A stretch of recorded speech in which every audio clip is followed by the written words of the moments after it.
because it has a super strange background story which altered the entire way of me doing this talk. So, I was sitting in home on Friday and I was writing this talk, and I was at the part where I wanted to give some examples for hidden game mechanics, and could think of a couple that were interesting, but I thought, no, why not ask some other people too?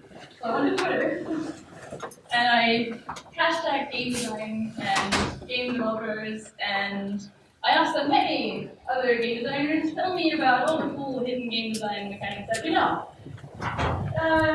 And now it's a week later, and this whole thing is going up super hard, and it has like 700 replies and 6,000 retweets, and it's massive, okay? The whole thing is crazy, and I was just sitting there on the weekend trying to compress this behemoth of information that people have shared with me into a talk of 30 minutes. So you have to probably bear with me a little bit, because I'm trying to convey a lot of information in 30 minutes that I would highly encourage you to read up on afterwards in the Twitter thread, because a lot of really awesome, really amazing game designers who work on really great titles have shared their techniques with us and with me and with all of you. And now there's articles, and it's on Reddit and Imgur. It's crazy. I'm drowning in emails and notifications. So that's why I'm starting this with a hashtag I've just added. If you, after this talk or during this talk, think about any game mechanics that are hidden and that fit what I'm trying to talk about, feel free to tweet at me with this hashtag, because that would be awesome, and I want to learn about more things that I have not known before. Good, so yeah, this is an insane talk.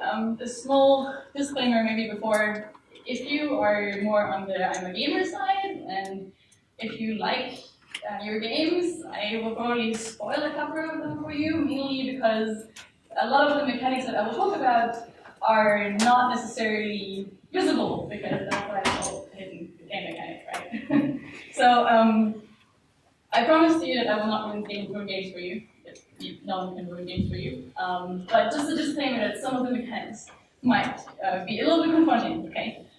Good, so let's speak a little bit about me. Just very quickly, hi, I'm Jenny, if you have not met me. I am the game design lead for Fixed Space, working on Earthlight mainly. We're a studio from Melbourne, working in collaboration with NASA to bring cool VR games to you that are hopefully super authentic with what NASA does. Check out our work, it's awesome. Okay, so I will start you off with a question that is probably really difficult to answer. And I want to literally ask you, and I want you to tell me about this. What is good game design? Try to do it in one sentence. Some people. What is good game design? And that's a difficult one. Yes, John. It's when you go to do a thing and it's the thing that you expect it to. It's just implicitly, you go to a door that you think is going to open and it does. Okay, very good. A painted on door. Yes. Wrong. Fun. Everyone's just trolling me. I have my personal heckler in the front because I hate the word fun so hard. It makes you fluid. Very good. Yes. Anything else? Any other offers of an answer? Yes? An enjoyable job. Okay. Nice. Very specific. So it's not that I have an answer for you, by the way, because good game design, it's a difficult thing to answer. It's very individual, and a lot of people say they want to have fun doing games, but then you play games that make you really sad and really emotional, and I don't know if that's still fun or not. So I personally don't like the word fun, and I will make clear in a second why I don't like the word fun. So this talk is essentially about this, why do game designers work the way they do, and what is good game design as a result, okay? I hope that I can give you a bit of an answer to that. Okay, so the entire premise of this talk that good game design is invisible, right? It's a difficult thing to convey, especially without examples, but we will get to those examples later. So let's try to think about game design in the context of other design. There's design in all kinds of fields in our lives, right? So product design, design of things that we use to get through our everyday lives, design that enables other design. Design is a really complex and super broad term. And I think to start looking at what good game design is, we have to look into what we design for, and who we design for, and what that means. And I'm going to try to give you a very broad answer to that because we design for humans in the end. We design for experiences, right? And that's a really complicated thing because humans are super complex beings. So let's try to look through a lens before that is a bit more on the spectrum of design that is physical, okay? So when I used to be a teacher at AIE and I used to teach game design, I used this as a lesson for product design to help people understand that design is all around us every day, all day, always. The chairs you sit on are designed for a specific purpose and for your physical attributes. So a chair, needs to have some spot for your bum, otherwise you can't sit on it. It needs to have, it can't be super high, otherwise you can't put your feet on the ground. There's the back, so you can put your back against it, so it's comfortable. There are very clear and obvious attributes that we have for product design. And I want to show you the work of my favorite artist out there.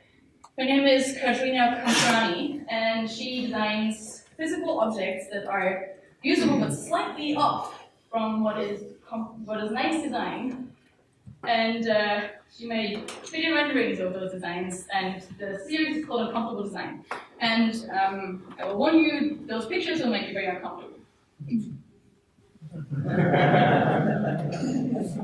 So her work basically literally takes everyday objects and changes them just a little bit, so that you only look at them and you know that they are utterly annoying to use. I have more. What I like about these is you can look at them and you can imagine how you physically use them and how it will just not work. I love it. It's just painful to look at because we are so used to everyday design and to things being human-focused in their design that we don't even think about what would happen if we would change a small thing and it would just make it not usable anymore. I have another one. Right? It would just be horrible to use. And just to go back to my chair example, even just changing the very base of sitting on it would make it horrible. But we understand these things super intrinsically because we know our physical attributes, right? We know how to sit in a chair, we know what it needs to be comfortable in a chair, we know just by looking at another human why it works or why it doesn't work. So the parameters for that are easy. For design that is outside of physical attributes, however, or mostly outside of physical attributes, that is more complicated because it's far less simple to define what you design for and what the parameters are that you design for when you design for the human mind. Because human minds are incredibly complex and very individual too. So the tools that we have there and the parameters that we define are usually, you have to design them beforehand, and you have to figure out what exactly you designed before. So I want to kind of get a little bit into one of my favorite fields to give you an idea of what we design for when we design for human minds. So behavioral psychology is obviously the go-to. I'm not a psychologist, I have no degree in this. I'm entirely self-taught because I have studied game design, and I think you can't do good game design without knowing at least basics of behavioral psychology. So I'm going to teach you a little bit. Obviously just a little bit because it's a massive field and I could go on forever. We could make an entire conference for psychology itself. But I'm going to try to give you a bit of an overview of neuroscience and psychology that has to do with what we do as designers. Also, disclaimer, these wonderful, wonderful images are done by a guy called Japhers, Japhers. Check him out, he does awesome work. I purchased these off him and they're fantastic. So Japhers, let's talk about dopamine. Dopamine is the first brain chemical that I would like to introduce you to, because dopamine is probably at the core of what game design is for your brain. So usually we say, games should feel good and they should be nice and fun and engaging. But what actually happens in your brain is far more complex than that. At the core of everything that we do is dopamine. And dopamine, as opposed to what we think dopamine is not about enjoyment. Dopamine is a chemical that is in charge of your engagement, of your motivation. it does not really relate to if you like it or not. It relates to if you are engaged with something, if you want to get more. Have you ever played a game, maybe on mobile or something, and you played it for way longer than you're comfortable with because you actually don't really like it? Hands up. Yeah, blame that guy. It's at the core of this is dopamine, because those are the mechanics that we sometimes refer to as inner boxes, things that make us want to do more and play more, but we don't necessarily enjoy them. So dopamine is not linked to liking or disliking things. It's essential for motor control, motivation, arousal, excitement, and reinforcement, and is at the core of what gaming is. Dopamine kind of compels us to play, whether we enjoy it or not. And it's linked to expecting a reward or consequence from our actions of any kind, which is why it's essential for our game design. But only dopamine is not what we need to make a game truly good and good game design in the end. Let me introduce you to oxytocin. Oxytocin is sometimes also referred to as the love hormone. It is what some people may have seen as a hormone that is in charge of, liking someone, or when you're in love, or when you are close to someone that you like. This thing is totally going crazy in your brain. But we also need it for gaming. So, oxytocin is a strong bonding hormone. It's responsible for feeling connected to characters, other people, for feeling empathy, for feeling engaged with other creatures or characters. So we all know that in the end, games are storytelling, ways of telling stories, and even if your game does not include characters necessarily, or is not about story, we still need oxytocin to feel connected to something, to an experience, whatever way you phrase it or whatever way you do it. It's a very social hormone, and is more likely to be found in experiences that are about characters and story. But basically, high levels of oxytocin and bonding socially make us more prone to learning from a character we strongly feel for. So oxytocin is what you want if you want to teach someone as well. Okay, endorphins. I like that guy, it's awesome. So every single one of you will have, at some point in your life, felt high endorphin rushes. For example, if you work out. Have you ever worked out super hard and afterwards you were so dead and your body hurts and it's awesome? Hands up. Yes. Endorphins, this is exactly what happens. But endorphins is also what is responsible if you have similar feelings in video games. If you have overcome great challenges, if you have overcome this massive boss that you've tried to kill for forever. Endorphins are basically similar to opiates and other things such as heroin and morphine. Has a similar feeling, has a similar reaction in your brain, also numbs pain, but generally is a feeling of well-being and achievement.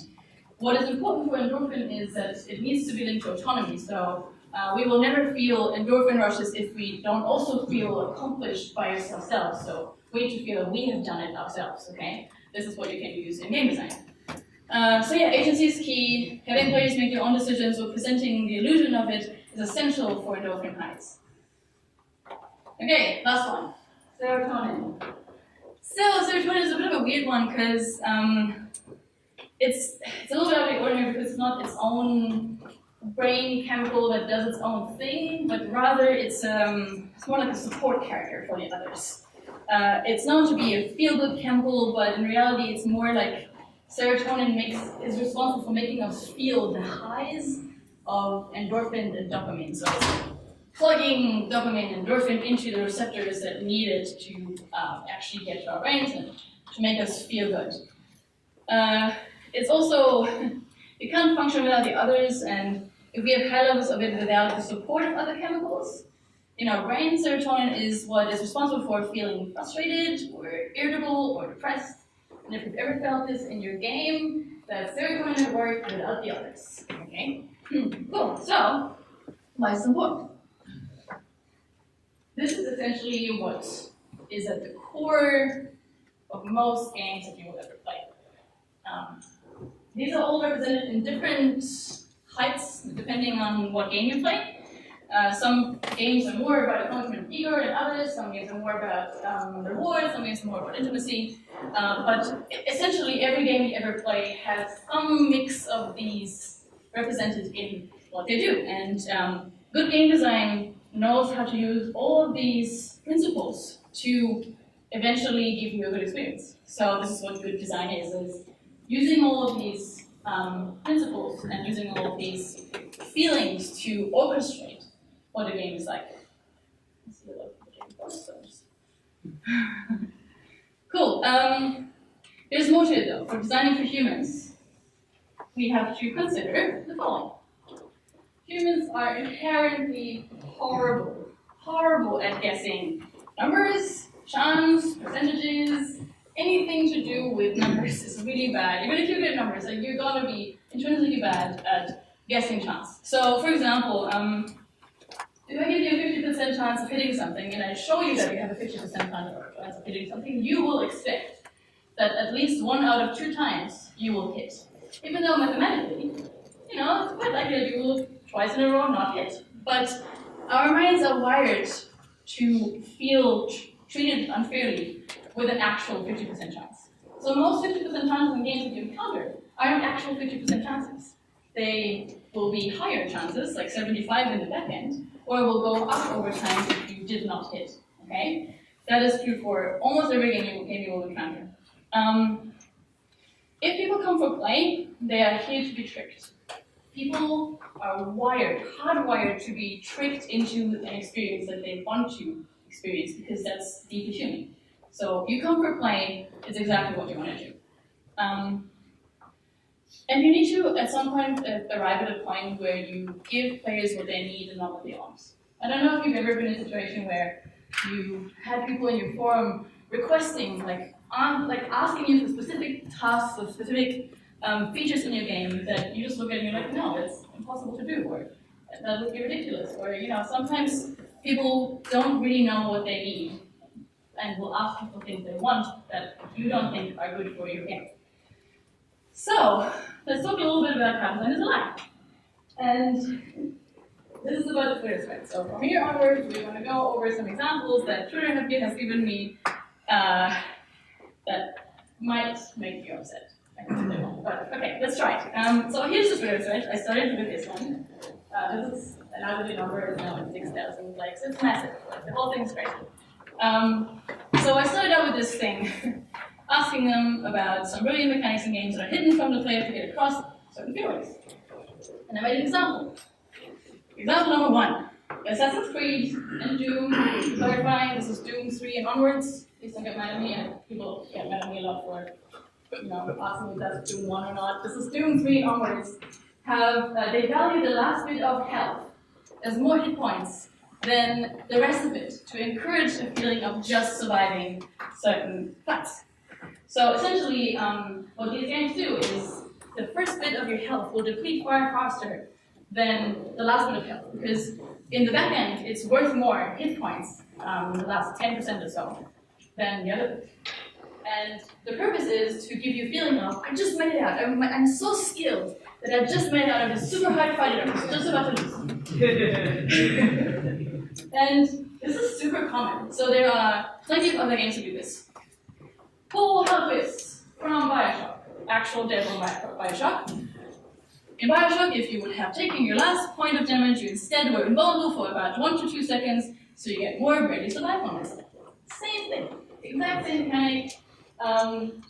With the goal to make you feel super powerful and accomplished. Remember, endorphins, endorphin rush, you just made it out of the battle. Same thing. So it basically cheats you into it, which is totally fine. When we talk about this, why it's fine. Okay, more of those. Rick Leslie, who worked on Shadow of Mordor. He would add additional health back to dueling Uruk, specifically, to artificially extend the fight a bit for spectacle. Because why the hell not? Because the point is to give the player a good experience, right? So it's far more interesting to have a fight where you look like you're about to lose, but you just made it back. It makes you feel good. It gives you endorphin rushes. It ramps up your dopamine. It's exactly what you want. And these games do exactly those mechanics to do exactly that. Okay, more examples. Jane. It's awesome. So she worked on fireworks.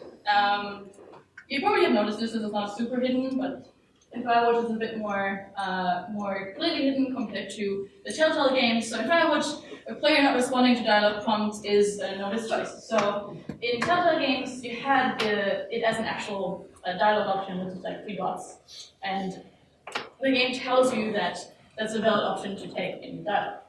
But in Firewatch, it doesn't really give you that as a dialogue choice. It just means you just don't say anything. So it's kind of a mechanic where players will give you the illusion of choice. Has anyone heard of that term before, illusion of choice? Yes? Can you explain it to me? You think you have a choice, but you've been forced into a choice. Yes, very good. So Telltale games do this a lot. If you've ever sat down and played a Telltale game another time instead of just once, it becomes really obvious where you actually have choices and where you don't. And anyone who's ever tried to write, a giant dialogue-driven game knows that it's super necessary because you can't make choices that are really valuable every time. It's impossible to write because follow your scope super much. Oh god, you're gonna hate me for the next so much. It's one of my favorites. Okay. So, high octane racing game. Displays different stats of vehicles. The truth is out. But the game never actually changes the stats under the hood. Ever. It completely cheats you into knowing it. And I love this one because I have friends who were having heated debates at school when they were playing High Octane when they were younger about which vehicle is the best. It doesn't matter at all. So a lot of people have been very upset by this. Very, very upset. I apologize to Alex afterwards, I'm so sorry. You've been flooded with this. But the thing is, it doesn't matter, because the effect is the exact same. Like, the effect is the exact same thing. People had the same feelings about the game, even without it being true. It doesn't matter. Just think about how great this could be for reducing your scope. Just putting it out there. Don't tell anyone. Okay, something called coyote time. If you've seen it under a different term, that's totally valid too. Coyote time is when players walk off platformer ledges and press jump too late, but the jump still works. This is super normal in almost every single platformer game that you know. Not every single one, but almost everyone does this. From Braid to whatever.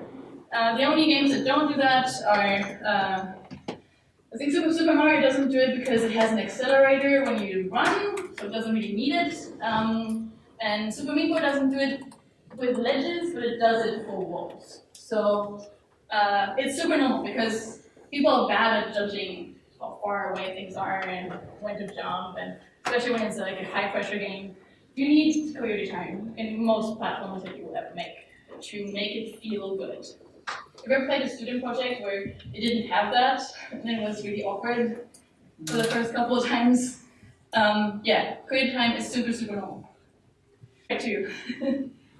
So, in isolation, the xenomorph alien has 2 brains, one that always knows where you are, and it gives hints to the one that controls the body to create a really interesting AI that doesn't directly run to you, but kind of knows where you are.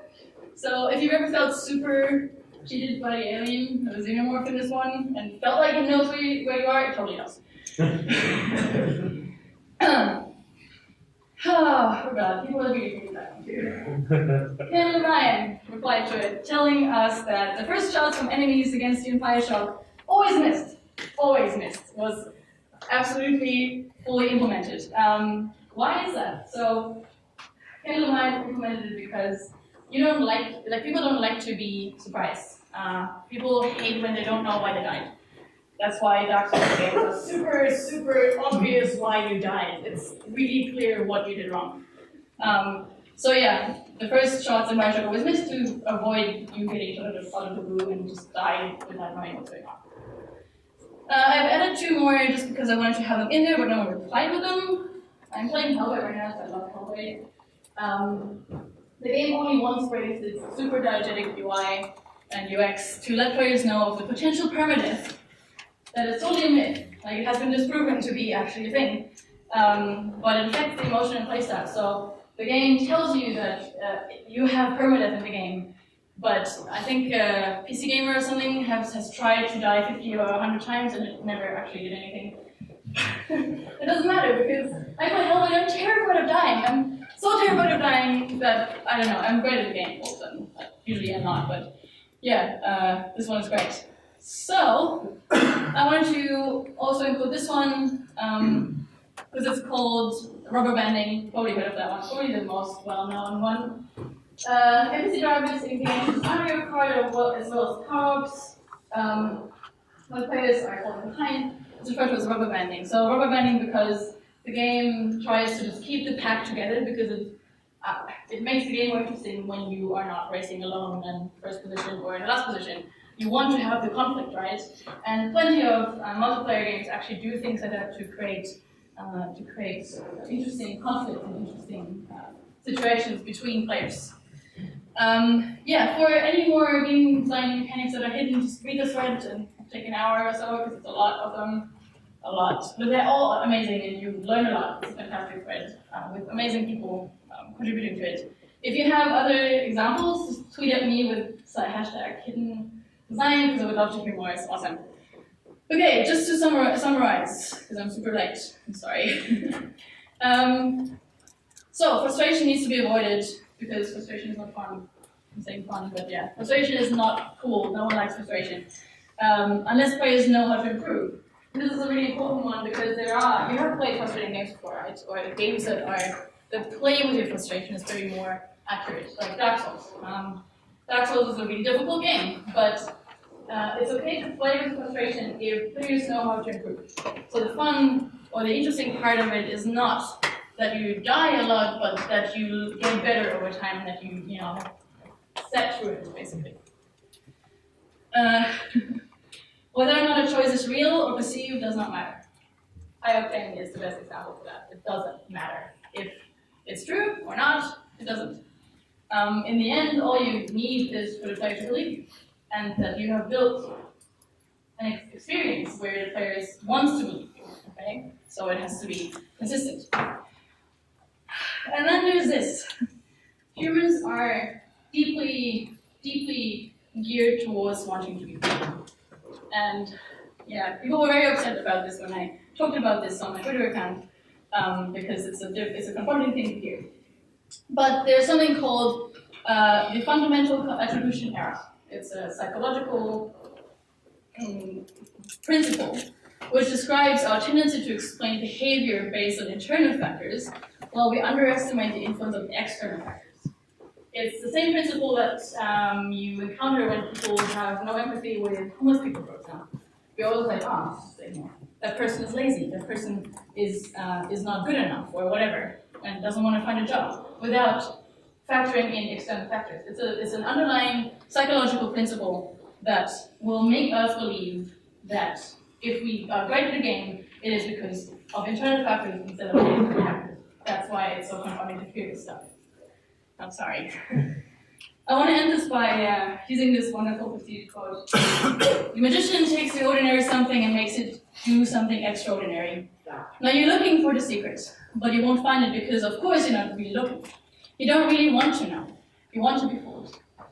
And essentially that's exactly what game design is doing. We do exactly this. Thanks. That's it.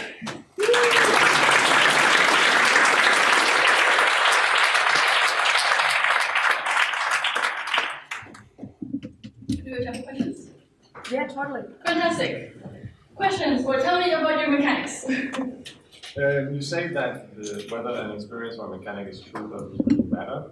Do you think there could be a long-term effect of that? Let's say you have your first game and everybody likes it, then all the player base finds out that you did all these things, and you make a sequel. Good question. I've been asked this question. I hope I'm prepared for every question because I've probably been asked all these on Twitter because everyone is right now onto me. So I do believe it works. I do still believe that it works no matter how many of these mechanics you learn that are not real. I've been making games for the last 6 years, and I know so many of these, and I still enjoy games. I think humans are deeply geared towards wanting to be on board with the illusion. I think that we are made to be that, no matter how much we think we know about it. Like, I loved how a lot of people replied to my thread, and they were like, oh, but this one game that I really like doesn't do that, right? Linking to the developer, and the developer's like, yeah, totally we do that. So you are more likely to believe it. And even with a sequel, I think people are still on board with it. And you may only have a tiny amount of your community that is upset, and that's just the way it is, because communities are complex. But I don't think it will ruin your gaming experiences. I really don't. I think people are in with playing. I truly believe that. But I don't have any, proof. Apart from psychological behaviors and stuff like that. More questions? I don't have a specific hypothesis, but something interesting when we were talking about these mechanics that make things feel very dramatic and make it feel like you did something amazing the last possible second. There's also a lot of toxicity in gaming communities around people who think they're amazing at games and they're better than everybody else. Do you think there's anything connected between those two, or any interesting? This is a really good question. I don't know, because we've tried to speak about the toxicity in our communities a lot, and whether or not we support this toxicity by making games about power fantasies, right? That has been around for forever. I think it's not wrong. I think there is something to it, but I think it's only a small part of why communities are toxic. I think it also has to do with how we market games. Like, how games always say, for you, for the player, only for you. And my game is for gamers. My game is for gamers, and it has nothing to do with the people behind the game at all. Like, Sony's message is for the player, or whatever. It's like, I feel like there are more factors that kind of pile onto that mountain of why people feel entitled and feel or make toxic communities. And I feel like I'm a big advocate for talking a little bit more about the developer side of things, which is why this site exists and how everything exists, to kind of ensure that a game is like a mutual experience, like between the player and me who made the thing. Because I don't know if you've seen this, 2013 I guess it was, when Martin Salen, who made Unravel, entered the E3 stage, and he talked about this very personal game of him when he was in the thief. It was super lovely, and he was like on the stage shaking, and it was really adorable. And it was just super clear that the game that he made was his game. It was his, and it was more like, I made this thing, and it's really important to me, but you can have a look. And it is such a beautiful, different experience between what players and creators can do together. And it was super successful, and there was no negativity at all around this game at the time when it was announced. And I think that is because of that. So yeah, I think we have to, when we talk about toxicity, there's a lot more to consider than just that. And I think power fantasies have their place. Over there, and then you. Do you think it's particularly common in like single player games, or do you think that, or do you have sort of experiencing that in multiplayer as well, like giving some people that advantage because there's a certain situation when they're fighting another person maybe? It's just as common in multiplayer games. If you read through the thread, there's plenty of multiplayer examples as well. Oh, people have been weird about that.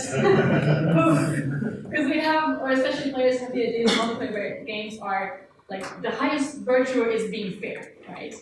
But if you're a game designer, you know that that's just part of the truth, because you also have a responsibility of building a community that is skill diverse and that allows for people of all kinds of skills to play each other and it still be fun or interesting, right? So multiplayer games totally do these things. Like rubber banding is totally a thing in multiplayer games.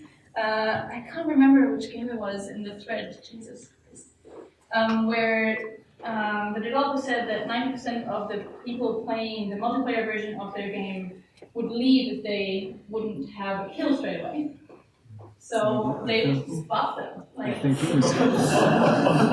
it was Gears of War. Give them advantages in their first couple of games to make them stay. because that is part of what game designers have to do as well. Like they have to build this community, right? So there is a player base to begin with. Otherwise, if there's no players to play against, what's the point of a multiplayer game?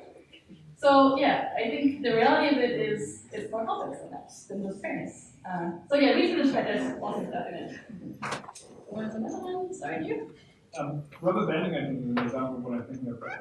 Can you give any good examples of invisible things that detriment the player, that hold the player back, or because like a lot of the things is obviously about making you feel like a superhero or whatever. Yeah. Rubber banding is one where someone pulls you back. Not that many actually. I think most mechanics are for empowering players and to kind of work against their flaws because we are really bad at things. So most examples are probably about helping out with our imperfect humanity. I can't remember any specific ones, but if you can find any or if you can think of any, please tweet it because I would love to do that. One, and then one last one, and then we're done, I guess. You've got 5 more minutes, so I guess. Okay. So this is not quite an example, but maybe could have been. Is in the area of Path of Exile, one of our 3 main defensive mechanics is evasion, which is you have a chance to just evade a hit from an attack, or a thing. And we worked out very quickly that players would perceive as very unfair if they're evading, you give a string of misses you get multiple times. So the way we solve that, rather than biasing the chance as such, we have a system where if you have the 50% chance, it's not actually random at all beyond the initial starting state. It's each hit, which is a 50% hit, adds 50 to a thing, and when that hits 100, it wraps around and you get the evade. Exactly. Every second. Yeah, so if it's 50, that guarantees every second hit. If it's 75, then after 3, one of them doesn't get up there. Perfect example. But we, as much as nothing in the game explains that, it just gives you a percentage, but we were very open on the forums with our community. We spelled out this is how it improves invasion, this is what it does, we answer questions about it. And this, like, for the sort of new casual players just starting out who don't need that information, they see evasion, they ask on the forums, is evasion shit because you'll just get killed, and the new players say, you don't need to know the details, but you won't get the strings. Right. But they still tell them it's shit because they don't like it. That's more than a problem.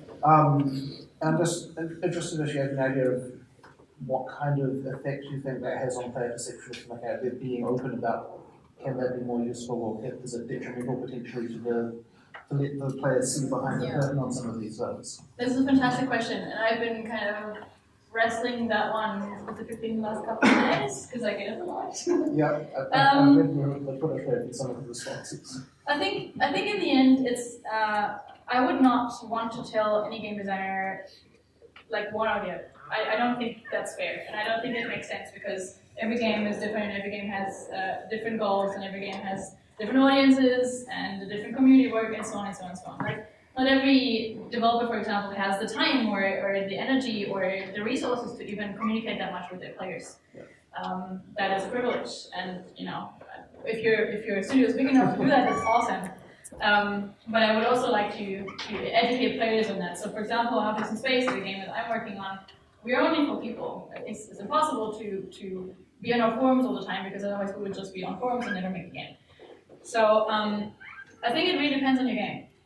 I feel like if you have a really, I love Path of Exile, so I can relate to that a lot. I think Path of Exile is a special example because it's already so complex in its systems, and that's the premise of the entire game, from what I understand. Something more biased towards back nerds. Yes, so I feel like it's almost part of the game design that players know how it works. I had a lot of discussions about tabletop games on that, by the way, and but tabletop games don't do that, so they're better. I'm like, well, you also can't play a tabletop game without knowing all the rules. It's like it has to be there, or for most of them at the very least. I feel like that had to split up. There's also plenty of DMs and tabletop games that can plug roles. Yeah, and if you ever play Dungeons and Dragons and you've had the game master, there's totally a bunch of your game. Okay, one more, and then I think we're on time. What was there was one more? Yes. similar to the things that hold the user back. There's a concept called the Norman door, which is like when you go to push a door and it's actually a full door or vice versa. I was wondering if anything like that came up with just like, oh, there were things that people like, the mechanic was actually this other way, and it was like, everyone was frustrated by it, but it was actually just a stupid thing. Good question. Because the one I'm thinking of was, I think your carry limit in Zork was just a random number. Oh, yes, but that I think was that a got weird one. disproved. Yeah, I don't know. That code sample was on Twitter was taken out of context. It wasn't. Yeah, so just so you know what we're talking about, there was a reply that claimed that Zork's like inventory system and how much you could carry in Zork was completely random. And it was a bit of a kerfuffle back and forth, and I don't quite know which is true now. Yeah. It seemed to be like the developers have not spilled the secret on that one yet, so I don't know. There was a good analysis of some of the source codes by, I think it was Andrew Blockman, who's active in the interaction community. So I think there was some random on but the little snippet wasn't all of it. Wasn't all of it. I can't think of any other right now, but if you find any, let me know. Awesome, I think that's it. And I think we'll go to the next call. Thank you so much for coming.